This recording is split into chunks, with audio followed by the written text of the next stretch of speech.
Fasten your seatbelts for the realest Eagles and Sixers YouTuber! One who plays no clickbait and gets to the point! The myth, the legend, Nicky Stees! On the My Channel, you know the deal. Yo, boy, always keeps things real. I'm simply statue think the slate, dropping unrealistic mad 2K takes for the kick. Even though cats like that get views closer to the millie, never hear me preach, look on to Philly. Before you watch the Eagles all the way through the early 22, authentic talk, forget what others do. Come to my channel, you know the deal. Yo, boy, always keep things real. The 24/7, 365 way. Sports content for the reals that fill the day.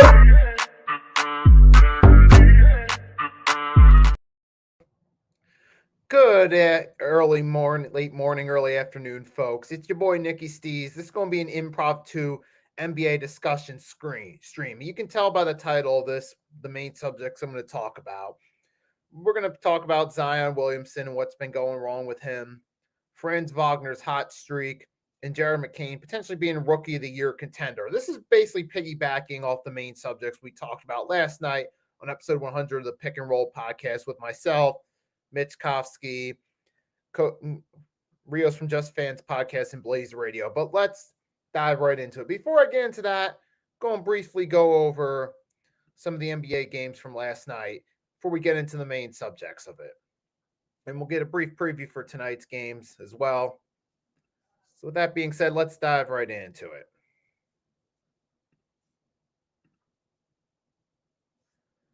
All right, so here we go.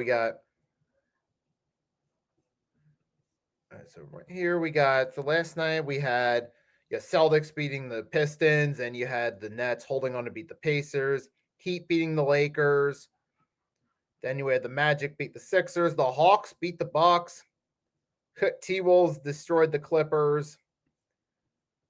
That was last night, mostly on point with my predictions last night on Pick and Roll. And for tonight, we got Nuggets Cavs at 7 p.m., which should be a good matchup. Mavericks Wizards, that should be an easy victory for the Mavericks. Knicks Hornets, should be a win for the Knicks. Thunder Raptors, that should be another showcase piece for the Thunder. Kings Grizzlies, that could be an interesting game. Now, the Grizzlies are the better team, but make no mistake, Kings are still a competitive team. So I wouldn't just crown the Grizzlies the winners yet, even though they are the favorites in this matchup. And you got the Pelicans Suns. I got to still go with the Suns in that matchup. Bulls and Spurs. I mean, it is at home. Spurs are the home team in this matchup, and they have an 8-4 record at home. I'll lean toward them in this one. And then Rockets Warriors. Oh, that's a good matchup tonight, 10 p.m. out in San Fran. I'm going to go with the Rockets in that matchup. But those should be good. Those should be good battles there tonight. And with that being said, we're going to dive right into the main subject of this. We're going to talk about Mr. Zion Williamson and what's been going on with him. Because we talked about this last night a little bit on the Pick and Roll podcast, but now we're going to get into it a little more in depth for it. So Zion, he's been dealing with the injury plague. We know that because we know Zion's been in and out of the lineup. This has been a problem that's plagued Zion throughout his career with injuries. And here we go again with a hamstring injury. He's been missing some time, and now was reported yesterday he's projected to be out another 2 weeks. So we going to see.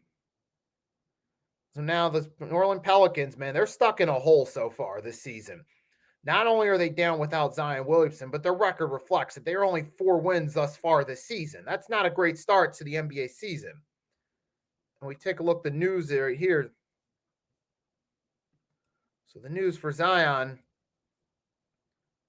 The Appels say Zion hand me out for at least 2 more weeks. But this has been an issue throughout all Zion Williamson's career. He got injured, remember, in the play-in game with the Lakers last season. We saw what happened. And then, remember, the year before that, 2022-23, right after he got that massive contract, the Pelicans started off the season hot. Zion played good, and then right around the All-Star break, he got injured. The Pelicans fell out of playoff contention and completely missed. We've seen this team, New Orleans Pelicans, this has been a problem the entire time. The Pelicans have constantly dealt with Zion's injuries. It's been a thing his whole career since he started. Like, we go back, let's take a look at his career. Let's see, in 2019-2020, he only played in 24 games. Now, that was a shortened season due to COVID and etc. Then 2020-21, he only started 61 games. He missed the entire 2021-22 season with an injury, so that was a big problem there for the Pelicans. Then 22-23, he only played 29 games. Remember, they were off to a hot start. Then he got injured, and their season fell apart. He played 70 games last year. Okay, he actually managed to get to 70 games a year, but then this year so far, he's only played 6 games. You look at his numbers when he's healthy, averages over 20 points per game. He at least gets you 2+ assists. He can at least get you close to 6 more rebounds per game when healthy. But the problem is Zion's been in and out of the lineup so many times, and he hasn't been available due to injuries. I'll go back a couple weeks ago. I talked about the Sixers locker room drama. It's Straight to the Point Sports and Entertainment stopped by as a special guest, and he said the greatest asset a player can be to a team is availability. And Zion Williamson throughout his career has not had that availability for the New Orleans Pelicans, and it shows. You just look at the amount of games he's played and games started. Only one time has he played 70 or more games. Now, I understand early in his career you had issues with COVID, shortened seasons, but even then, he's missed time, and he had one whole season he didn't even play a game because of injuries. So that's a big problem right there for the Pelicans. They took Zion with the number 1 pick. When you look at it, clearly John Morant was the better option, but they went with Zion because of the marketability factor. Because at the time, coming into that 2019 draft, Zion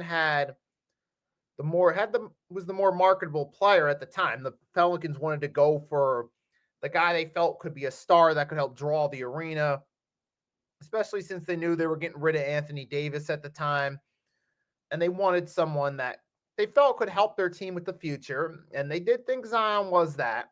And also, they wanted a guy that was marketable. They felt that Zion would instantly draw more eyeballs to their team and would instantly give them more discussion. That's another reason they went with Zion as well.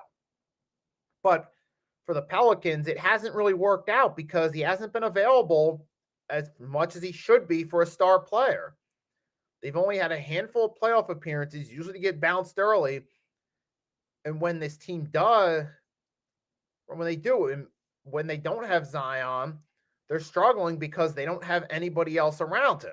Now, that is part the New Orleans Pelicans' fault for not putting a good team together that can step up. They haven't put together the proper next man up when Zion's out. That's part of the blame for the Pelicans. Another part of it is the fact they drafted a guy whose injury issues happen mainly his own fault, mainly because he struggles to stay in shape. Zion does not put in the work that a LeBron James does to keep his body healthy. LeBron James kept himself in shape, he does that constantly during the season and during the off season. This is very similar to what players such as Michael Jeffrey Jordan, the late great Kobe Bean Bryant did. And that's why these guys were always available. They always kept themselves in shape. And even Karl Malone, as much as I can't, is the man did keep himself in shape. Karl Malone was always on the court. He was always reliable. He was the greatest asset for the Utah Jazz because of his availability. The point being is that availability is a key factor. In Zion, it's similar to Embiid with the Sixers, where he misses time. So Zion's he's like Embiid, but with less credentials, because at least with Embiid, he has a more established pedigree in the NBA. He's been countless all-star games. He's been a regular season MVP. Embiid has those credentials, whereas Zion does not. I mean, so far, he has a couple all-star appearances. Let's see if it shows up anywhere here.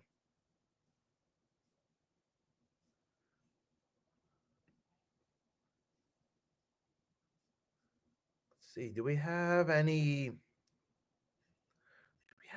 here? No, we just got a bunch of ads. But so far, like Zion's had, some flashes of hope, but he's been inconsistent. He's been a disappointment for the Pelicans.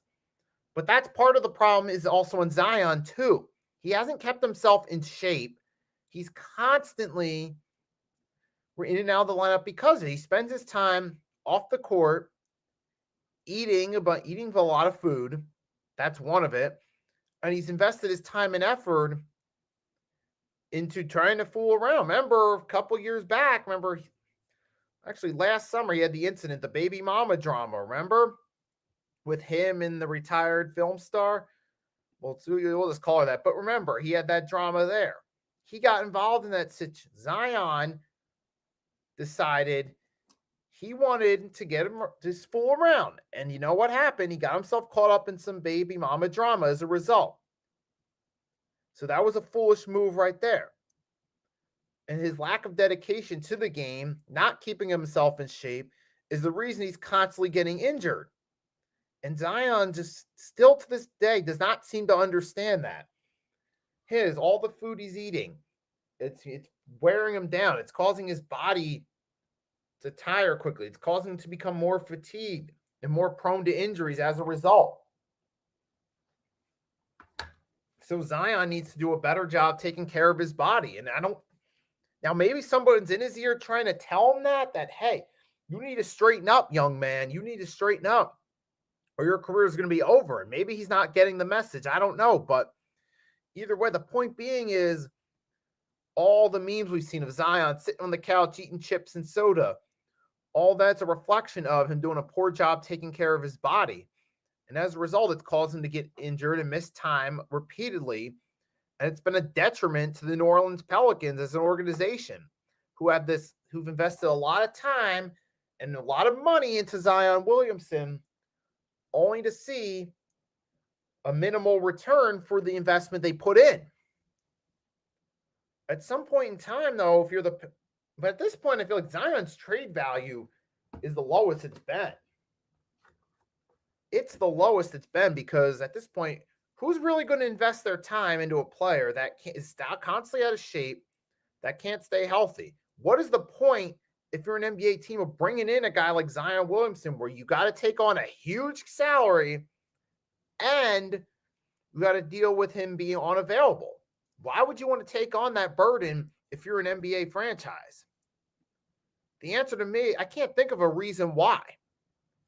To me, that's a big problem right in of itself. But the New Orleans Pelicans ultimately, they had the opportunity to opt out of this in 2022 offseason when it became apparent Zion wasn't committed, but they took a chance and it's not paying off so far, about 2.5 years through since that re-signing. And it's ultimately on the Pelicans themselves. Hello. We got Greg and John stopping by in the chat. And for the Pelicans, Brandon Ingram's going to want out, and they don't really have much room. It's going to be a dark future for the Pelicans. They're stuck with that contract. They're not a marquee basketball city. They're more of a party city, which means they're going to have a hard time getting free agents to want to come play in New Orleans. Number one, that's the biggest problem. If hitting the heavy bag counts, the answer to that is yes. But yeah, that was Greg and John referring to a YouTube short I did to hype up yesterday's Pick and Roll podcast episode 100. For those that don't know. So, that's right. That, like I was saying, and the Pelicans are stuck in that hole long term because you don't really have anyone that's interested in playing with Zion. New Orleans is not a basketball town. It's a party town primarily. And you don't have, there's nothing long. Like if the New Orleans Pelicans, if Zion was staying healthy and he was balling out every season and he was in shape, you could do a better job in the free agency game, convincing good players to sign with your team because they'd feel it'd be worth going to New Orleans to play with Zion. However, that's not the case. So as a result of Zion constantly being out of shape, they can't get players that want to join them. Whereas like with the Lakers and Celtics, those big market players, cities, they can always get snag players in free agency. Like the Lakers with Shaq. Lakers were able to convince the Pelicans to be a trade partner for the Anthony Davis trade. Celtics, Kevin Garnett trade, so on and so forth. They can get these guys. But New Orleans is not one of those cities, and Zion's the burden on their back right now. With that being said, that's pretty much said all I was going to say about Zion. The New Orleans Pelicans got no one to blame but themselves, and we'll see if they can do anything with their long-term future. Or are they going to be stuck with these guys similar to the Chicago Bulls being stuck with Nikola Vucevic and Zach LaVine? And that itself is another subject about how the Bulls locked themselves in big contracts with guys who Vucevic and LaVine are good players, but they're not number one guys. Vucevic is better suited as, say, a number 3 guy. Like if he was in an alternate timeline, a guy like that would be better suited on the Lakers behind LeBron and AD. Or like Zach LaVine would be better suited as a number 3 guy. Take Vucevic out, put LaVine on the Lakers. He'd be better suited in that scenario. But obviously the Bulls went and paid these 2 guys number 1 and number 2 player money when they're really not 1 and 2 guys, and they're paying the price for it. But with that being said, now when we're still on the subject of Vucevic, let's talk about his original team, the Orlando Magic, because there's actually a player on that team that's actually doing wonders and is in some ways the opposite of Zion Williamson, a player who didn't really have a lot of hype, wasn't this big hyped up prospect, who over time has improved on his game and started to shine on his own, and that is Franz Wagner. And with Wagner, this goes back to what I said yesterday on episode 100 of the Pick and Roll podcast. I'll reiterate. I remember after after the Olympics, when I saw Wagner leading Team Germany to some prize wins with him pulling his weight, being the star for that team, I said, with due time, Franz Wagner could start to have a breakout year. We could look back on the 2024 Summer Olympics as the start of him breaking out to become a star. And now we flash forward a few months later to the 2024-25 NBA season. Paolo Banchero is out with an injury.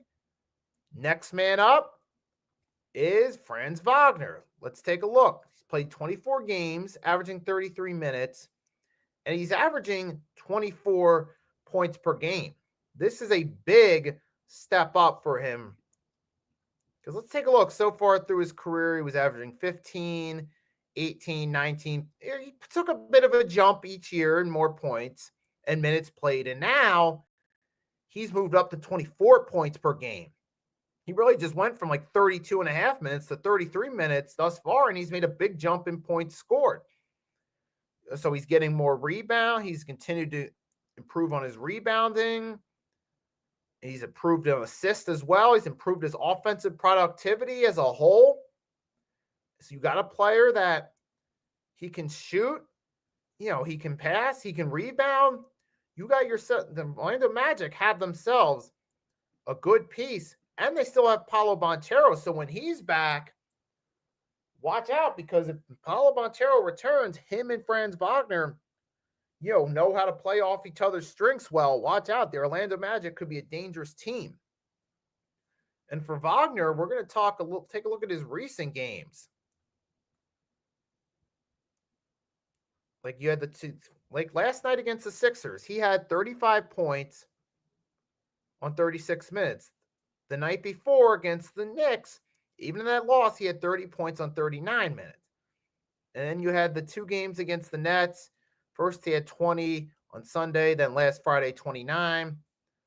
And pretty much overall, Franz Wagner, look, all these games he's playing this season, for the most part, he's scoring 20-plus points. Okay, he only scored 14 against the Clippers, but let's keep scrolling.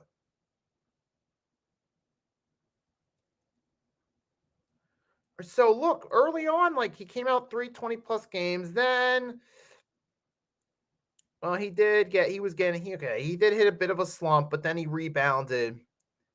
He's been scoring over 20 for the most part this season. He's been he's been very productive in this offense. Even rebounds. Here you got 11 rebounds against the Sixers last month. And the point being is Franz Wagner's taking a big step forward. And I said after the Olympics, I feel like the Olympics could have been the start of him breaking out. And it was actually the perfect timing for him. He got to play for the Olympics or Germany. He went out there, played with a chip on his shoulder, brought his A game. Now he can carry that momentum over into the regular season because he went straight from the Olympics mode into preparing for the NBA season mode. And as a result, you've seen Wagner pretty much continue his hot streak where he left off in the Olympics. And when the time was called for him, he was the next man up to lead the way in Paolo Banchero's absence. He did just that. He's led the way. He's taken over for him thus far. And with the possibility of Banchero being back and him and Wagner on the court at the same time, that could be a dangerous team, and that is something to look out for. And speaking of players to look out for, there's a rookie on the Philadelphia 76ers who the Orlando Magic beat last night in a close game, who helped keep the Sixers in the game. And I'll talk about that in a minute. I'm going to step aside for just a minute. When I come back, we'll continue this discussion and segue into the Sixers.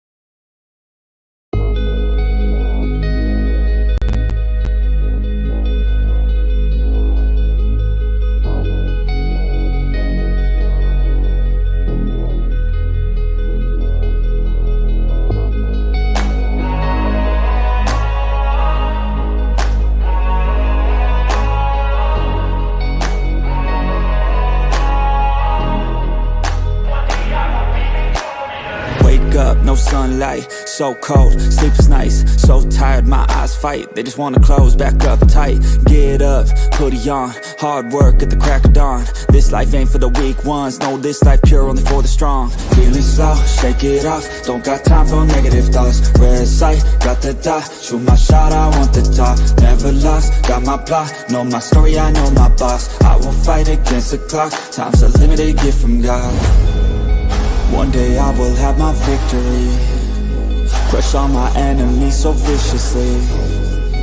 Work so hard my hands are blistering, and they will carve my name in history.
All right, I'm back, folks. All right, I'm back. We're going to get into it. We just got finished talking about Franz Wagner. Now that's going to segue into the next player I wanted to talk about, who was involved in the Orlando Magic's game with the Philadelphia 76ers last night. and that is the potential rookie of the year, Mr. Jared McCain himself. And we're going to get to him and talk about him, because Jared McCain had himself a good performance in that game last night and helped keep the Sixers in it. So we're going to have a little discussion here about Mr. Jared McCain as well. And we talked about that. I talked about it a little bit in relation to him stepping up along with Tyrese Maxey, with Joel Embiid constantly being in and out of the lineup. As of right now, he is considered the early favorite for Rookie of the Year. And let's face it, obviously for good reason too, because you look at his performances thus far.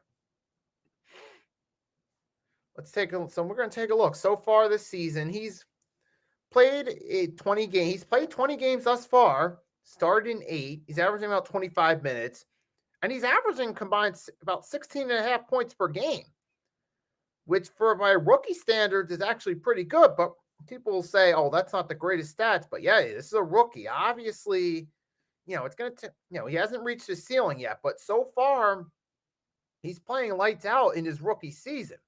And this is a guy who hasn't even reached his ceiling yet. Let's take a look. I mean, thus far, hey, look, he had 24 for us last night against the Magic. He helped us stay in the game. And then against the Hornets, he had 17. Against the Pistons, he had 7. Against the Rockets, 15. Clippers, 18. So he's been pretty, I mean, for a rookie, hey, he's had some good games and some good moments. He shot 58% from the field. He shot 70% against the Hornets. And he had 7 boards last night. So you got to give credit to where credit's due. Franz Wagner helped keep us in that game last night. And now he helped keep us in that game last night. We're going to take a look real quickly at the box score for that game last night. Like you said, Wagner, I said led the way when I was talking about him. Jalen Suggs for the Magic. The Magic did have Jonathan Isaac, Moritz Wagner, and Anthony Black all scoring 10 plus off the bench. Whereas the Sixers bench, nobody had 10 plus. But that being said, let's take a look. You had nice 15 points there. Maxey had 16, 7 for 19 from the field. But part of that is too with Maxey, he's constantly moving on up and down both sides of the court. Too. Part of the reason his accuracy shooting isn't always the best, because he's doing a lot of work between playing offense and defense. And that can wear down his offensive efficiency a bit. And you got Oubre had 15, but then Jared McCain had 24. He led the way, had 6 defensive rebounds, and he had 3 3-pointers as well. So good performance. And then you look at the bench, guys. You have, you only had 9 points. Kit LeMartin, 9, Ricky Council, Reggie Jackson, a 3. And that's it. But point is, Jared McCain, through his rookie season, showing some flashes and promise here early on. This is the exact reason why Sixers fans are calling for the team to build around Maxey and McCain. And obviously, McCain's a contender for Rookie of the Year, especially being that he's stepping up, helping the Sixers team without Embiid. Because if Jared McCain wasn't around for this team, we would have, our record wouldn't really be that much better, but Jared McCain's at least given this team a chance in making their games competitive. Mind you, as a rookie who still has room to improve, if you can do that your rookie season, that's showing that you have potential for the future. For Jared McCain, who's consistently putting up 15 or more points per game this early into his career, he's showing he has potential for the future. And that's something there that can really be that asset for the Sixers team going forward. So I think definitely he has a strong case for Rookie of the Year thus far, because he's showing a spark and he's making a difference. When you really look at it, who else are you really talking about right now that's really being a difference maker thus far? Can't really think of anybody. And as a Sixers fan, for Jared McCain, look, this is great. I love the fact that he's going out there giving this team hope for the future. I don't care if he's a TikToker or anything like that. As long as he doesn't let it get in the way of him as a basketball player, let him do all the TikToks he wants to. I don't care. So far, Jared McCain has proven to be an asset thus far for the Sixers, and he shows that with time he can only get better, and he could be be a part of the building block for the future of this team. He could be one of the number 2 guy behind Tyrese Maxey someday down the line. Because I feel like with Embiid, you've ran your course with the guy. He didn't play again last night. And Jared McCain, he's at least going out there. He's taking advantage of his opportunity to shine, and he's playing, and he's giving his all. You cannot knock to the young man for doing that. So I got a tremendous amount of respect for Jared McCain and what he's doing. Going out on the court, balling out for the Sixers. So salute to the young man, Jared McCain. And I think as time goes along, he'll just continue to get better. You'll see him improve as the season goes along. And as we get to the spring, you'll have further discussion about Jared McCain potentially being the Rookie of the Year. And before we go, there is one more thing I do want to talk about in relation to NBA players. It's about Kevin Durant. Kevin Durant is out again. He's out with a sprained left ankle. So he could be out for at least a week or so. So it's unfortunate for the Suns. And we talked about this yesterday on the Pick and Roll podcast. I'll just read this briefly before I go off. That with Kevin Durant, it's a shame because here's a guy who, you got your big 3. You got Bradley Beal, Devin Booker, Kevin Durant. The 3 of them haven't played a whole lot of games together, and they haven't been able to really get their chemistry going. And now with Kevin Durant being out, hey, Bradley Beal, step up and prove that you're that guy. Because after what happened last season, some people are saying that you're overrated. Well, Bradley Beal, prove those people wrong and prove that you're an all-star. Step up in KD's absence. And for the Suns, this is going to set them back further with developing that chemistry with their big 3. And that's all there is really to say about it right now with the Suns. So I'll leave it at that. Those are my thoughts for today. Wanted to come on here, discuss the NBA, talk about Zion, Franz Wagner, Jared McCain. Those are the main subjects I wanted to come on here and discuss. So I did so. So to everyone that stopped by, thanks for stopping by.